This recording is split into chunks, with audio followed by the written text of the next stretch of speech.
Mbak Alawi penjajah spiritual, ya. Kebab Al-Ngedabrus, waduh, penjajah orangnya VOC. Mbak Alawi Rungkat, Masya Allah, satu Habib gila lebih mulia dari anjing gila. La ilaha illallah. Kalau berisik dengar suara Habib, azanin aja, tawain aja. Ya, kemunkaran itu wajib dicegah. Cara nyegahnya apa? Kalau ente punya HP, balas pakai komentar yang baik, dakwain. Saya nggak nyuruh caci maki, nggak dakwain. Ente Ahlussunnah wal Jamaah bukan. Ahlussunnah wal Jamaah itu percaya karomah. Nih dalilnya, buktinya Ashabul Kahfi itu wali, bukan nabi, tapi terjadi keajaiban dan seterusnya dan seterusnya. Itu udah diajarin, udah tahu ilmunya, pakein, sampein. Kalau kita secara akal sehat misalnya, ketika ada klaim-klaim, misalnya Wali Songo diklaim, kuburan-kuburan diklaim, kemudian pahlawan-pahlawan nasional diklaim, ini memang mengarah kepada sebuah penjajahan ya, secara astagfirullahaladzim.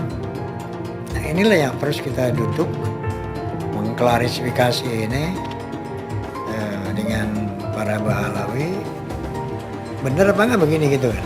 Kalau memang secara 3 faktor, satu secara data sejarah tidak tersambung, secara filologi itu sesuatu yang mustahil, secara genetika tidak sama. Itu 3 ilmiah sudah menyebutkan bahwa Ba'ali mustahil disebut cucunya Rasulullah. Ini hati-hati, jangan sampai seumpama Ba'ali ini kemudian menguasai Indonesia. Baik sejarahnya juga dikuasai secara Indonesia, kemudian juga klaim-klaimnya juga menguasai, kemudian juga politik secara politik menguasai dan ekonomi menguasai. Pada akhirnya nanti mereka tidak akan patuh kepada pemerintah. Mereka tetap akan bekerja sama dengan yang satu geng. Saya yakin-yakinnya bahwasanya gerakan Ba'ali ini adalah gerakan yang sistematis, gerakan internasional yang sistematis, tidak mungkin parsial hanya ada di Indonesia. Video si iblis Roma, setan akhir zaman. Kamu bilang apa tadi? Jangan sampai kita dijajah oleh manusia berjubah. Roma ini memakai gaya komunis, bertopengkan Islam. Ya benar sih kata orang, kadang-kadang iblis itu membawa dalil untuk memperkuatkan argumentasinya. Ya, ini PKI gaya baru yang dibawa oleh Roma Irama, ya, untuk mengadu domba umat. Ya, bukan mereka yang menjajah negara ini, melainkan kamu yang membawa gaya komunis Roma Irama. Kamu membawa paham ke PKI di negara ini. Ya, ini akhir zaman. Ya, sudah pasti iblis akan muncul. Ya. Kalau ada orang ini yakin dengan doktrinnya Habib itu, berarti dia meyakini ada orang yang istimewanya seperti Nabi Muhammad selain Nabi Muhammad. Dosa, dan ini keluar dari Islam. Kafir. Dia tahu itu, dia ngomong seenaknya aja. Ya kan? Kalau orang yang alim mau ngomong salah tuh mikir-mikir. Kalau orang alim mau ngomong salah, mikir-mikir kok. Jadi saya salah. Itu nggak mikir loh, dengan enaknya ngomong. Yes, kalau saya ngecek ini orang nih goblok aja belum. Nah, orang kan goblok dulu baru pintar. Ini goblok aja belum. Ini goblok aja belum. Begitu. Katanya bahkan Kanjeng Nabi belajar nahwu bagus. Lah, iya, itu ada lagi yang baru tuh. Kanjeng Nabi belajar nahwunya sama Habib. Ya lucu ya, la ilaha illallah. Saya sakit hati betul ketika mereka mengatakan kalau tanpa Habib Indonesia ini masih nyembah pohon. Mawas. Enak aja cangkemnya ngomong. Kemana Wali Songo yang dakwah itu? Kalau tanpa Habib Indonesia ini masih dijajah oleh Belanda. Ini manipulasi sejarah, kita nggak boleh diam. Saya ingin sampaikan, ini bukan gerakan rakyat aturan, ini gerakan pemerintah mestinya. Buat Pak Presiden, Pak Menteri, tolong ini dibersihkan klaim-klaim sejarah ini. Belum lagi Bapak Ibu, ada 3.000 makam palsu di Indonesia. Makam keramat palsu. Setan tuh ngajak orang sesat. Dari dulu gak ada ulama yang membatalkan nasabnya Ba'alawi. Gak ada ulama yang membatalkan nasabnya para habaib. Sekarang muncul Imad, muncul Abbas, Raja dangdut ikut-ikutan. Jawab yang kompak, kacau atau tidak? Yang mengajarkan kesesatan apa namanya? Kurang kompak, apa namanya? Ini Imat mengajarkan kesesatan, berarti Imat. Kurang kompak, Imat. Abbas Buntet mengajarkan kesesatan, berarti Abbas. Ya Allah. Hati-hati Bapak Ibu. Yang suka ngajak sesat apa namanya? Apa namanya? Nah ini Imat berarti, Abbas Buntet berarti, Roma Irama berarti setan. Takdir Allah dibicarakan, apakah begini dan begitu. Sifat Al-Quran itu apakah makhluk Allah atau bukan. Kenapa yang dibahas itu adalah hal yang semacam itu? Detik ini ketika saya sedang ngomong di sini, ada orang-orang Cina yang sedang bikin komputer super, komputer kuantum. Dan kalau misalkan itu sudah mewujud, maka mereka bisa menguasai dunia. Di Jepang dan di Korea sekarang sedang bikin nanoteknologi. Amerika Serikat sedang mengembangkan AI.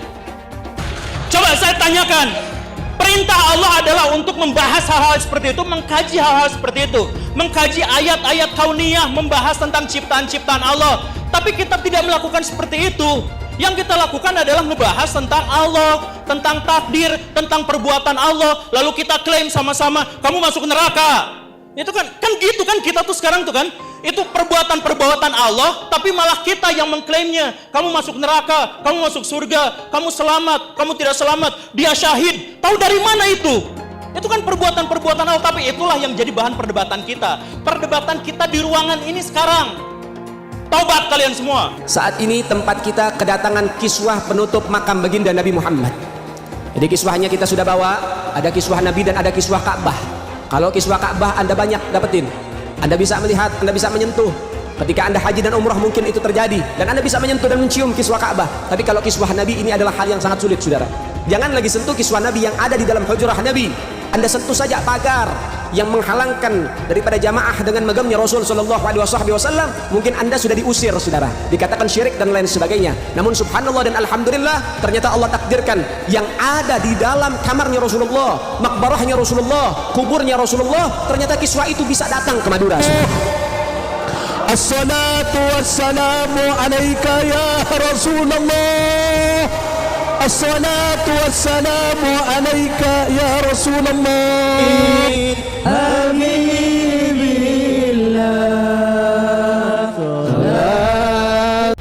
Itu leluhur kami Al-Faqih Muqaddam.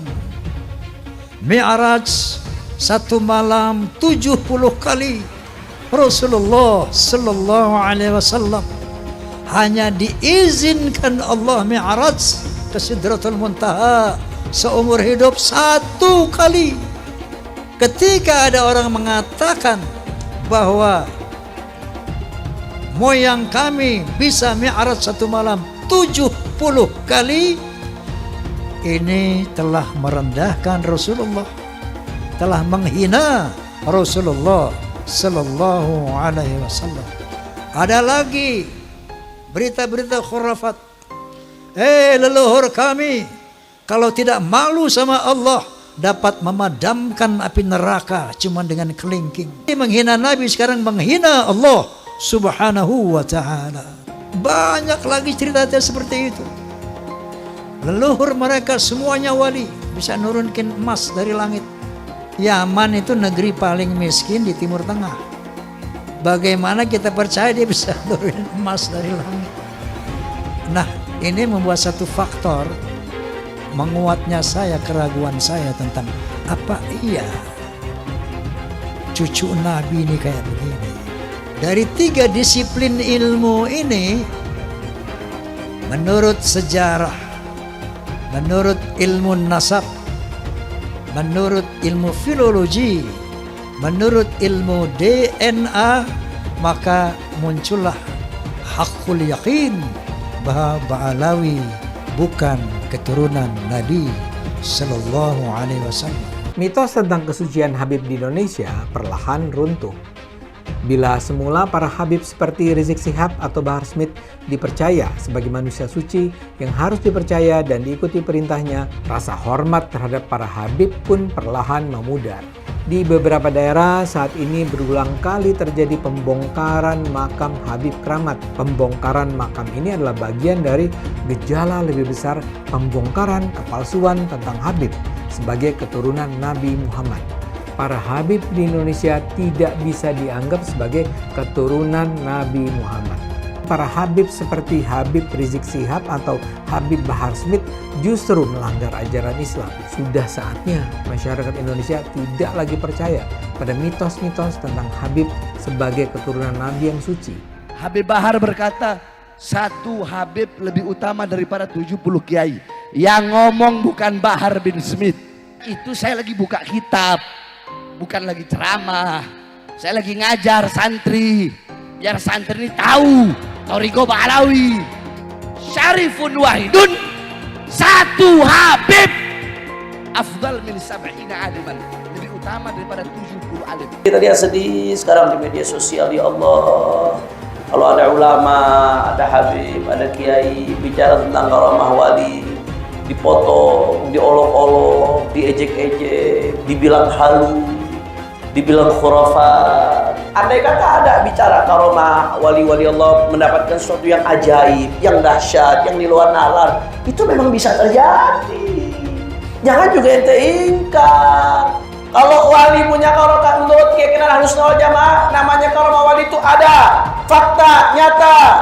Wa man nafaha, siapa orang yang menafikan karamah wali apalagi dia ejek-ejek, sampai dibilang khurafat, sampai dibilang halu, bilang karamah, buang jauh-jauh ucapannya. Baraya, di antara orang-orang Ba'alawi itu ada yang memproklamirkan mereka itu memang sangat istimewa. Sedemikian istimewanya sampai ada di antara mereka yang kecerdasannya mampu melampaui Imam Syafi'i. Ada yang karomahnya itu mampu melampaui Syekh Abdul Qadir Jailani. Dan ada di antara mereka yang mampu menurunkan rantai emas dari langit. Ada yang bisa menurunkan hujan susu, ada yang bisa meniup neraka jahanam sampai padam. Ada yang bolak-balik ke surga, ke Sidratul Muntaha 70 kali dalam sehari, dan seterusnya dan seterusnya. Tapi ketika debat nasab, kenapa mereka malah tergantung sekali pada mas-mas Jawa ya? Apakah mas-mas Jawa itu memiliki genetik yang bahkan lebih bagus lagi? Pertama menolak Habib, nanti lama-lama menolak Islam. Tidak percaya pada Habib, berarti tidak percaya Habib itu cucu Nabi lah begitu. Maka itu sama saja dengan tidak percaya kepada Islam. Lama-lama akan tidak percaya pada Islam. Apakah Allah dalam Al-Quran pernah mengatakan bahwa Habib ini cucu Nabi?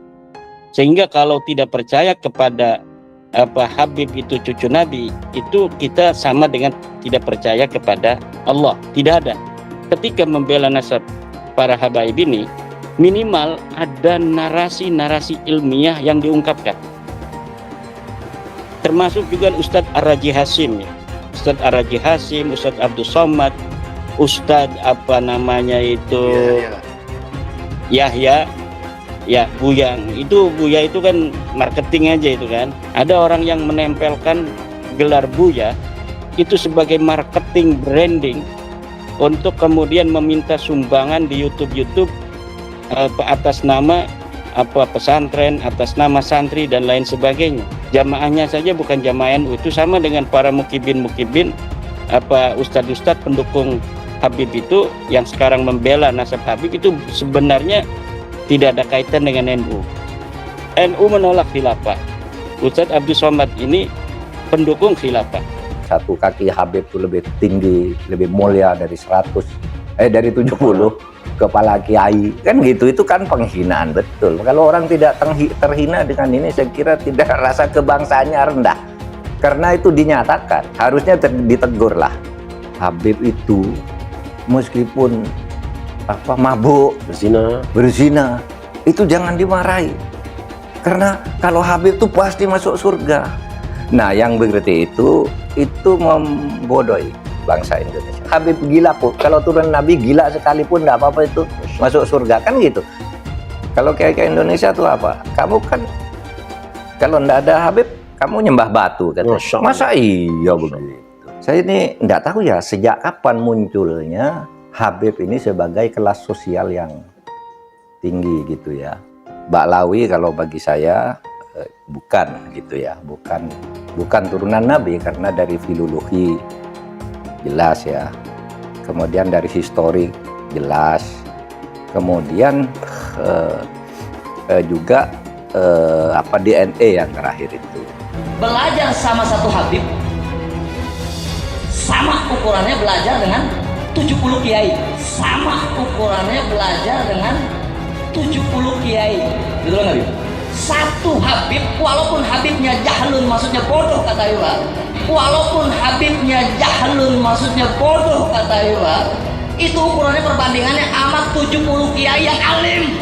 Itu ukurannya perbandingannya amat 70 kiai yang alim. Perbandingannya.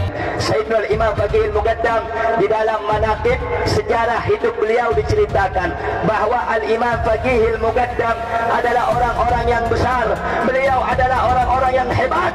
Bahkan diceritakan beliau pernah mi'raj, saudara-saudara, bertemu dengan Allah dalam satu hari 70 kali, saudara-saudara. Bertemu dengan Allah dalam satu hari 70 kali, saudara-saudara. Kalau aku tidak malu kepada Allah Ta'ala, maka neraka jahanam itu akan aku matikan.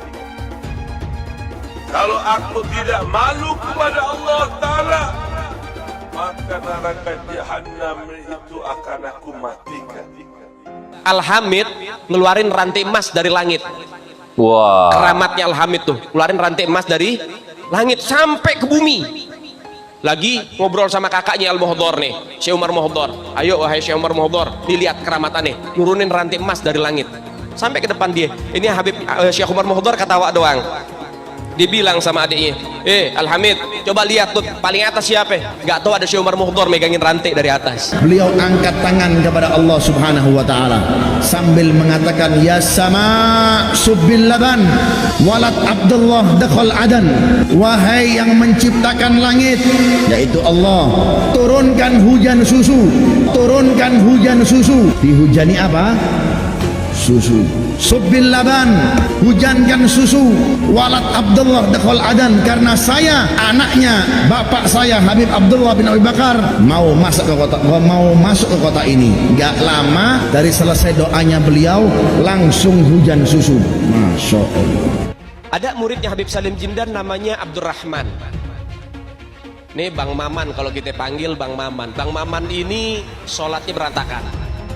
Bang Maman ini maksiatnya luar biasa, ibadah kocar kacir. Habib Salim Jimdan dikabarin sama muridnya, Beb, Maman meninggal. Sebelum ditutup, habis beliau tulis, ditaruh ke kertas, beliau bilang, Man, gue tahu lo ibadahnya berantakan, tapi lo cinta sama dzurriyyat Nabi Muhammad, ikhlas dari dalam hati.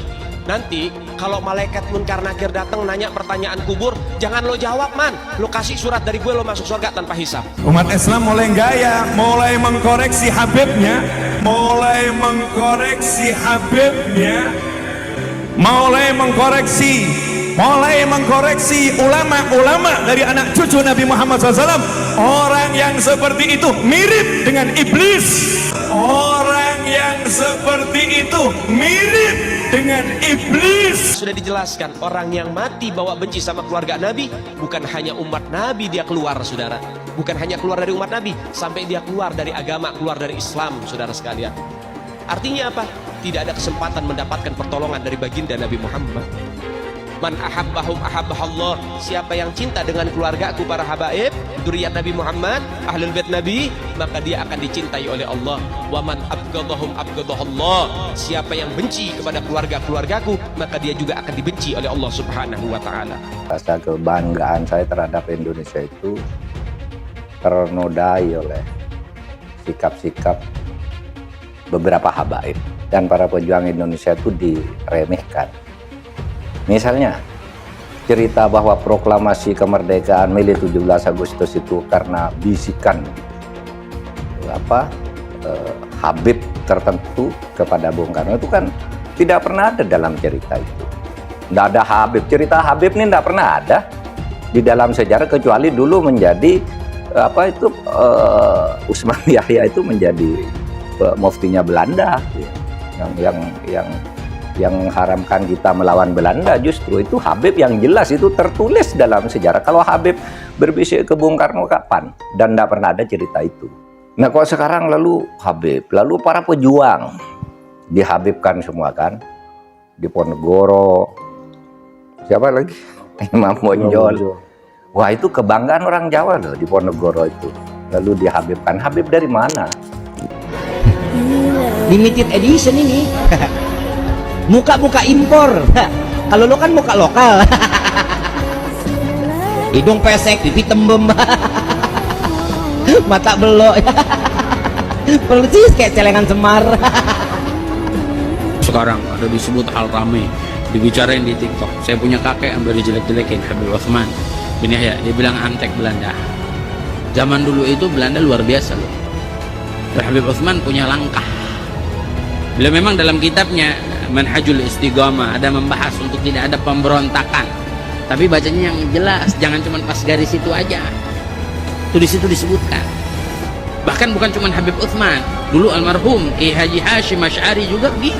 Bahkan bukan cuma Habib Utsman, dulu almarhum Ki Haji Hashim Asy'ari juga begitu. Dulu almarhum Ki Haji Hashim Asy'ari juga begitu. Ada namanya Kapiten Patimura.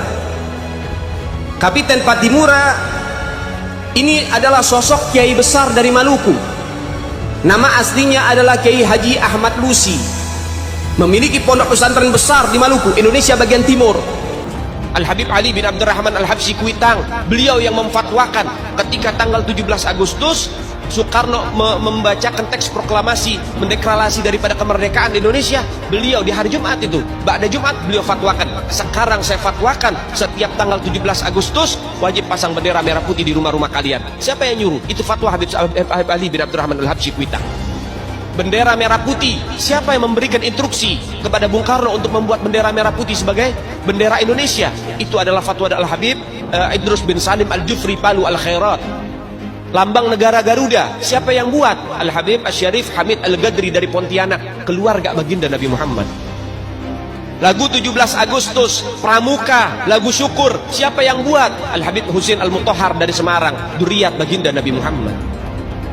Jadi Anda jangan berpikir, ini habaib di Indonesia jasanya apa? Banyak, itu yang baru kecatat. Itu yang baru ketahuan. Masih banyak lagi daripada keluarga Nabi Muhammad yang tidak mau masuk buku karena perjuangannya ikhlas karena Allah dan Rasul. Siapa Imam Bonjol? Semua pasti bilang pahlawan. Betul apa enggak? Imam Bonjol pahlawan Indonesia bukan? Pahlawan nasional bukan? Sekarang siapa namanya Imam Bonjol? Al-Habib Muhammad Syahabuddin, beliau habaib dari kalangan bin Syahab. Imam Bonjol itu bin Syahab, masih daripada kakeknya Habib Rizik, saudara sekalian. Itu keluarga daripada Nabi Muhammad, keturunan Sayyiduna Muhammad. Habib Rizik, Habib Rizik guru de Nur. Habib Rizik, Habib Rizik idola de Indonesia terbesar di dunia. Bangsa ini akan aman, bangsa ini akan sejahtera, bangsa ini akan makmur selama anak cucu Nabi Muhammad SAW tidak diganggu, tidak diusik, dimuliakan, dicintai, disayangi. Karena apa? Ada doa dari kakeknya, pemimpin kita semua, baginda Muhammad Sallallahu Alaihi Wasallam.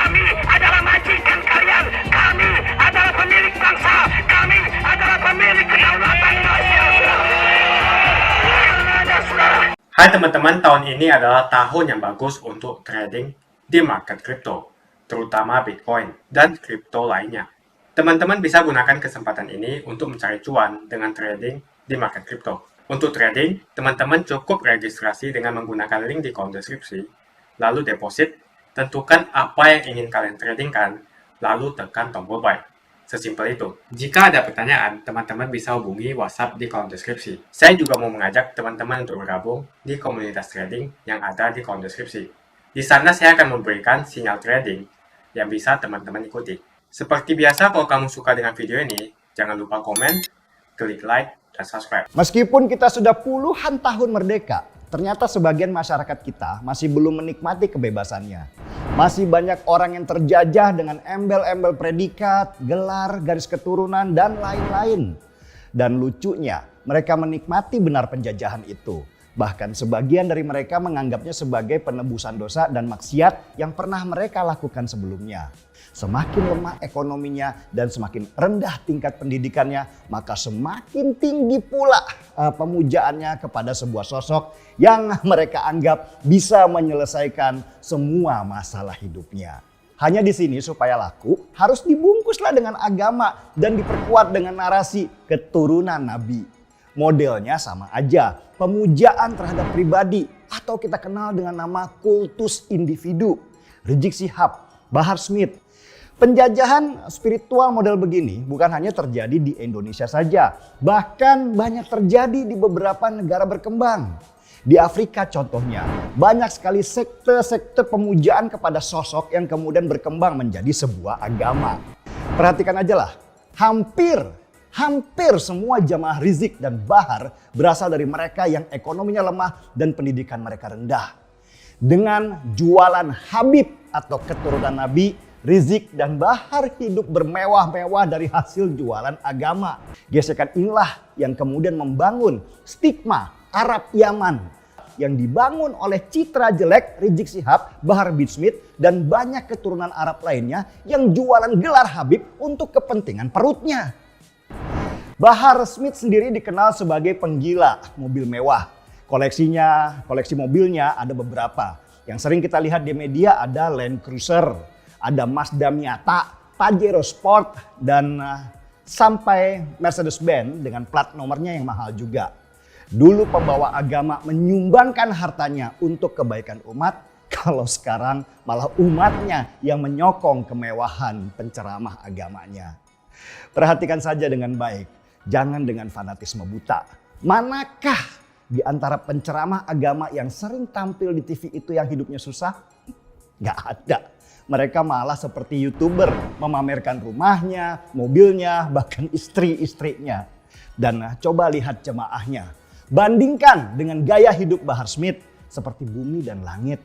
Bahkan beberapa waktu lalu tersebar video Bahar Smith sedang asik berendam di jacuzzi memamerkan kemewahan hidupnya yang menari di atas penderitaan umatnya. Dengan gelar tambahan sebagai ulama itulah mereka menambah jualan untuk ceramahnya. Ceramah sekarang bukan lagi berisi ajaran-ajaran kebaikan, tapi sudah berubah jadi panggung politik demi setoran. Dan situasi inilah yang membuat terjadinya gesekan antara masyarakat yang waras dan masyarakat fanatik buta di lapangan.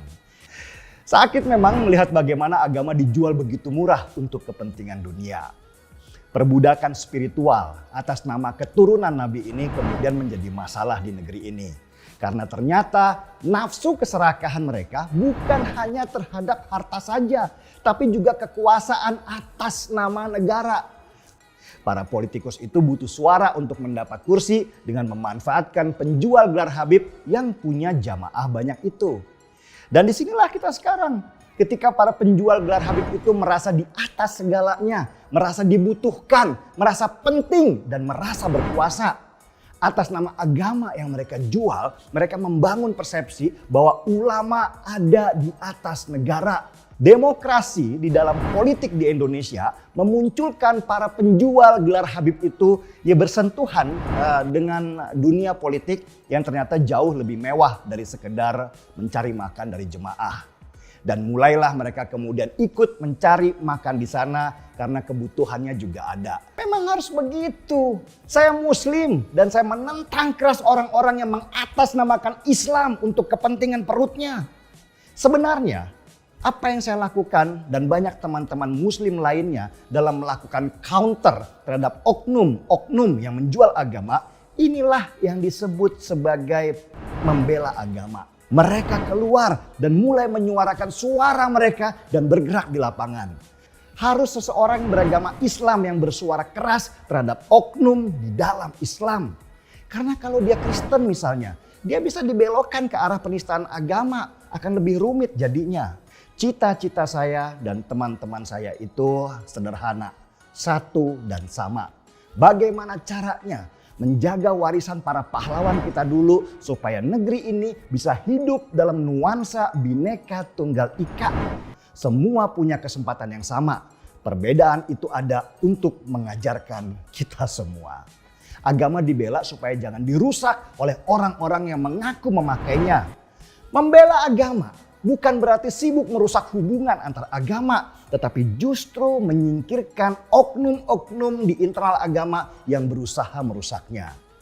Dari situasi sekarang ini, di mana banyak sekali para penjual gelar Habib bertebaran di mana-mana, orang gila harus dihadapi dengan cara gila, karena cara waras ternyata membuat mereka semakin gila. Habib-habib ini sering sekali menggelar aksi unjuk rasa yang dinamakan sebagai aksi bela rakyat. Rakyat yang mana yang kamu bela? Lagian tujuan dari demo itu untuk mendesak Presiden Jokowi untuk turun dari jabatannya. Yang jelas dalam video tersebut, Hanif Alatas meneriakkan bahwa dia adalah majikan. Warga yang pribumi dikatakan sebagai budak oleh Habib dari Yaman. Cek dulu dong apakah kamu memang Habib asli. Para pengikut dan umatnya lebih parah lagi, mau saja dijadikan budak oleh Hanif Alatas. Pribumi harus bangkit, jangan mau lagi diinjak-injak oleh Arab Yaman yang ngaku-ngaku sebagai Habib. Saya mengajak para pribumi untuk bangkit, memiliki jiwa nasionalisme, rasa persatuan, dan kesatuan yang tinggi.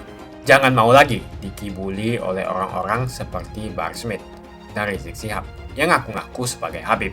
Kebangkitan pribumi ini merupakan langkah untuk mengajak rakyat Indonesia memiliki kesadaran agar mampu memperjuangkan Indonesia untuk tidak menjadi budak bangsa lain, terutama Arab Yaman. Orang-orang seperti Bahar dan Rizik Syihab, mereka ngaku-ngaku sebagai Habib.